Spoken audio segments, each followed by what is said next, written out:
Bismillahirrahmanirrahim. Assalamu alaikum dear students. My name is Aisha Salim. I hope you all are fine and doing well. Today we are going to discuss another lecture of chapter number 12, which is again about the planets of the solar system. So dear students, the SLO that we are going to cover in this lecture is to differentiate between the characteristics of different planets. In the previous lectures हमने अपने कुछ planets को cover किया था. अपने आज के lecture को further वहीं से proceed करेंगे और remaining planets को cover करेंगे. lecture को मजीद आगे बढ़ाने से पहले हम कुछ questions की मदद से previous नॉलेज को रिवाइज करते हैं. तो जल्दी से मुझे जवाब दीजिए कि what are the some differences between Mercury, Earth and Venus. Very good. Now, why is Earth able to support life while the remaining two planets that are Mercury and Venus are not suitable, cannot support the life? Very good. So, dear students, further हमारे पास जो next planet है that is Mars, which is also named as red planet. अगर number के हिसाब से देखा जाए तो सोलर सिस्टम में आने वाला ये फोर्थ प्लैनेट है. मजीद अगर हम बात करें तो it has 2 moons. Further its reddish glow is due to the presence of iron oxide. Iron oxide की मौजूदगी की वजह से हमें ये प्लैनेट रेडिश कलर का नजर आता है and it is dusty and cold.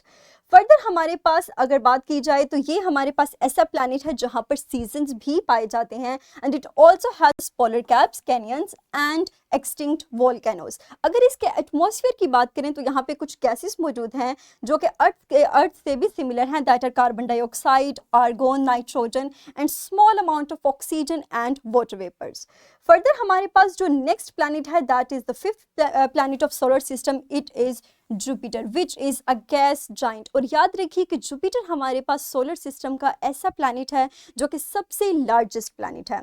अगर इसकी करैक्टरिस्टिक्स के ऊपर हम गौर करें तो सबसे पहले तो ये फिफ्थ प्लैनेट है और लार्जेस्ट प्लैनेट है. उसके अलावा इसका atmosphere hydrogen, ammonia, helium, hydrogen sulphide and water पर मुश्तमिल होता है.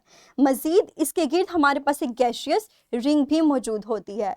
लेकिन एक ऐसा मार्क जिसकी वजह से हम जुपिटर को आइडेंटिफाई भी करते हैं दैट इज़ ये हमारे पास जो जाइंट रेड स्पॉट है which is basically a massive storm that is larger than the size of the earth and it last for 100 of years. और इस वजह से हम जुपिटर को इजीली रिकॉग्नाइज भी कर सकते हैं. अगर मून्स की बात की जाए तो जुपिटर ऐसा प्लैनेट है that has 80 to 95 moons. Further हमारे पास जो नेक्स्ट प्लैनेट है that is Saturn which is also known as the jewel of the solar system. अगर इसकी characteristics की हम बात करें तो हमारे पास ये सेकेंड लार्जेस्ट प्लैनेट है सोलर सिस्टम का जुपिटर के बाद. फर्दर हमारे पास सैटर्न को इस तरह भी रिकॉग्नाइज किया जाता है due to the presence of these colourful rings. Next हमारे पास अगर इसके एटमॉस्फेयर की बात करें तो ये हाइड्रोजन और हीलियम पर मुश्तमिल होता है एंड लाइक जुपिटर सैटर्न ये एक गैस जाइंट है and it has 82 moons. Further हम अपने नेक्स्ट प्लैनेट की तरफ मूव करते हैं that is Uranus which is the ice giant of solar system. When it comes to its characteristics keep in mind that this planets appear blue due to the presence of a gas named methane. Further हमारे पास इसके atmosphere के अंदर methane के साथ साथ water और ammonia भी मौजूद होता है. अगर मून्स की बात करें तो इस प्लैनेट में हमारे पास 27 मून्स होते हैं. फर्दर इसके गिर्द भी हमारे पास एक रिंग होता है which you can easily observe from the given picture. Next है हमारे पास Neptune that is also known as blue planet. When it comes to the characteristics keep in mind that it is the blue giant of solar system. Again Neptune भी हमारे पास giant gas giant है, ट्रेस्टाइल planet नहीं है. Further अगर हम इसकी blueness की बात करें तो अगेन ये मीथेन की मौजूदगी की वजह से हमें ब्लू कलर नज़र आता है.